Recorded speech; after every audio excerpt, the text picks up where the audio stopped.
ಅಲ್ರಿ, ರೈತನ ಆಸ್ತಿ ಅಂದ್ರೆ ಯಾರು? ರೈತನ ಆಸ್ತಿ ಅಂದ್ರೆ ಜೀವಾಣುಗಳು, ಸೂಕ್ಷ್ಮ ಜೀವಾಣುಗಳು.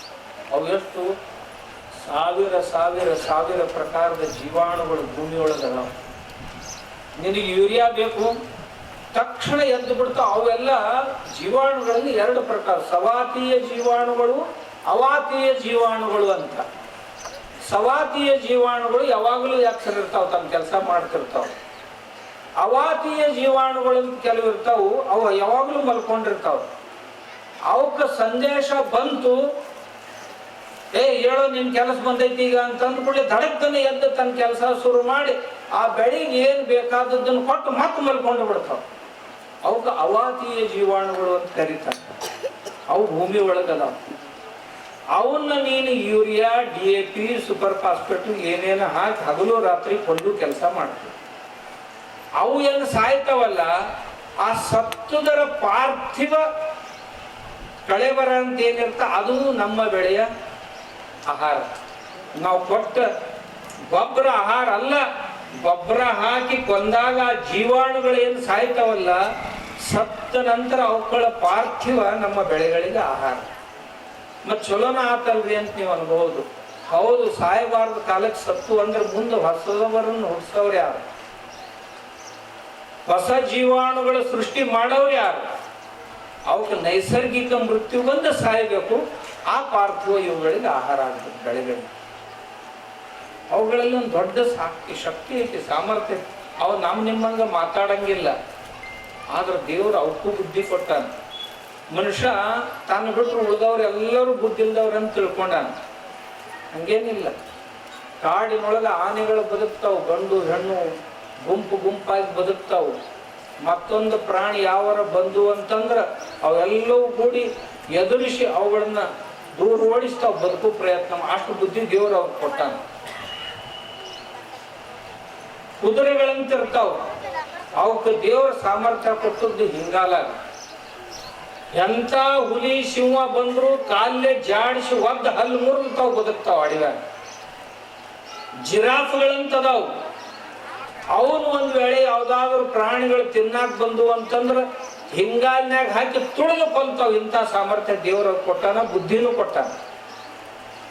ನಿಮ್ಮ ಮನ್ಯಾಗ ಇರಿಬೇಕವ್ ಸಣ್ಣ ಸಣ್ಣ ಇರ್ಬಿ ಜೀವನ ಯಾವಾಗಾರ ನೋಡಿರೇನು ಸಮೀಪದಿಂದ?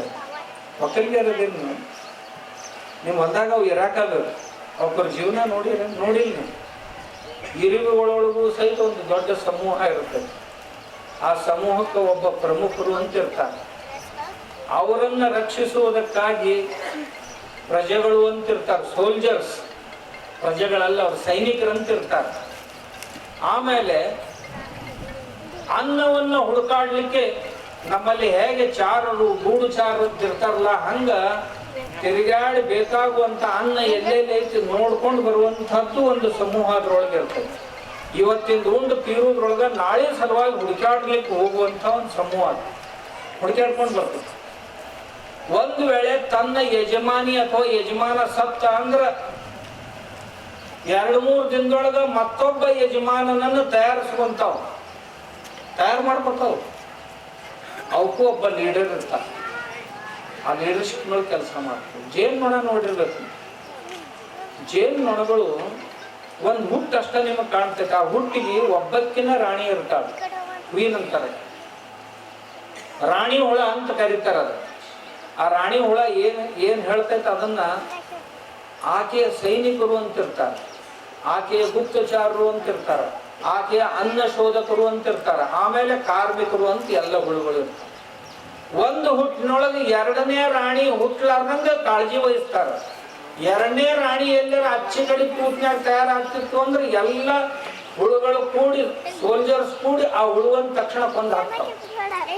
ಅಥವಾ ತನ್ನ ರಾಣಿ ಆದಂಥವಳು ಸತ್ಲು ಅಂದ್ರ ತಕ್ಷಣ ಆ ಗುಣಲಕ್ಷಣಗಳನ್ನ ನೋಡಿ ಇದ್ರೊಳಗೆ ಯಾವ ಮರಿ ರಾಣಿ ಆಗುವ ಸಾಮರ್ಥ್ಯ ಐತೆ ಅನ್ನೋದನ್ನ ಹುಡುಕಾಡಿ ಅವಳಿಗೆ ಬೇಕಾಗುವಂತ ವಿಶೇಷ ಆಹಾರಗಳನ್ನ ತಂದು ಕೊಡುವಂತ ಒಂದು ಟೀಮ್ ಇರ್ತಾ ಕೊಟ್ಟು 2-3 ದಿನದೊಳಗೆ ತಮ್ಮ ರಾಣಿಯನ್ನು ತಯಾರಿಸಿಕೊಳ್ತಾರೆ. ಇಂಥ ಸಾಮರ್ಥ್ಯ ಸುಮಾರು 40-45 ಭಾಷೆಗಳನ್ನು ಅದು ಮಾತಾಡ್ತದೆ ಜೇನುಹುಳ.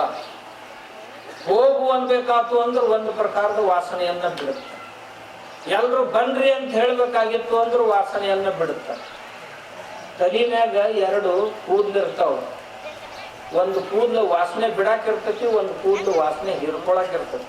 ಇರ್ವಿಗೂ ನೋಡ್ರಿ ನೀವು, ಒಂದು ರಿಸೀವರು, ಒಂದು ಎಂಟಿನ. ಏನ್ ಹೇಳಬೇಕಾಗಿತ್ತು ಅಂದ್ರೆ ಅದರ ಸಲುವಾಗಿ ಒಂದು ಗಂಧವನ್ನು ಬಳಸ್ಕೊತಾವು, ವಾಸನೆಯನ್ನು.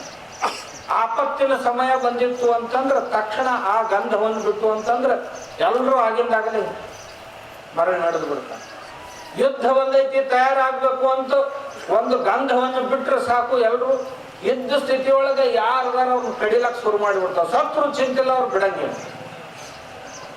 ಇಂಥ ವ್ಯವಸ್ಥೆ ಈ ಭೂಮಿಯೊಳಗೆ ಐತಿ. ನಾವು ಬರೀ ಮನುಷ್ಯರೊಳಗೆ ಇದ್ದೀವಿ, ನಾವು ಶಾಣೆರದೀವಿ ಅಂತ ಯಾರೂ ತಿಳ್ಕೊಳ್ಳೋ ಅವಶ್ಯಕತೆ ಇಲ್ಲ.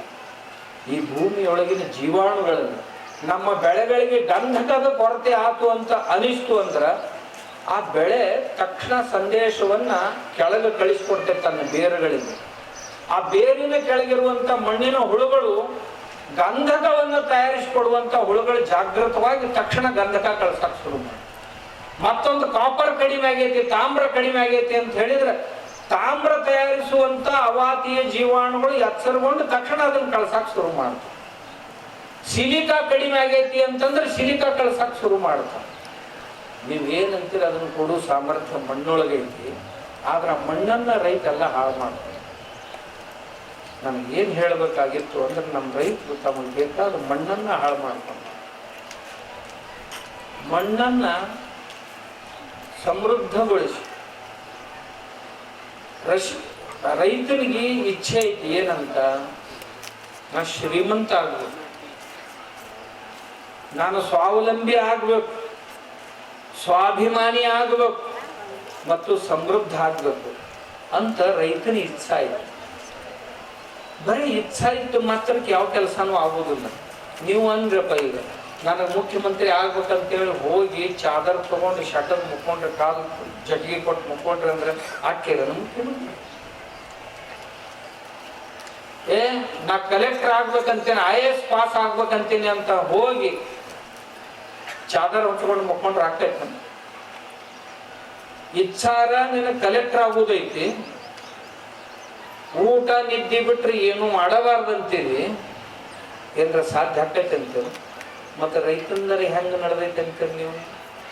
ಇವ ಸ್ವಾಭಿಮಾನಿ ಆಗ್ಬೇಕು, ನಾನು ಸ್ವಾವಲಂಬಿ ಆಗ್ಬೇಕು, ನಾನು ಸಮೃದ್ಧ ಆಗ್ಬೇಕು, ನಾನು ಪರಾವಲಂಬಿ ಆಗ್ಬಾರ್ದು ಅಂತ ಇಚ್ಛಾ ಐತಿ ಇವಾಗ. ಆದ್ರೆ ದಿವಸ ಎಲ್ಲ ಕೃತಿ ಅಂತವು ಅಂದ್ರೆ ಇದರ ವಿರುದ್ಧ ಕೃತಿಗಳನ್ನು ಮಾಡಿ ಭಿಕ್ಷುಕರು ಸಾಲಿನೊಳಗೆ ಹೋಗಿ ನಿಲ್ಲುವಂತ ಕೆಲಸ ಮಾಡಬೇಕು.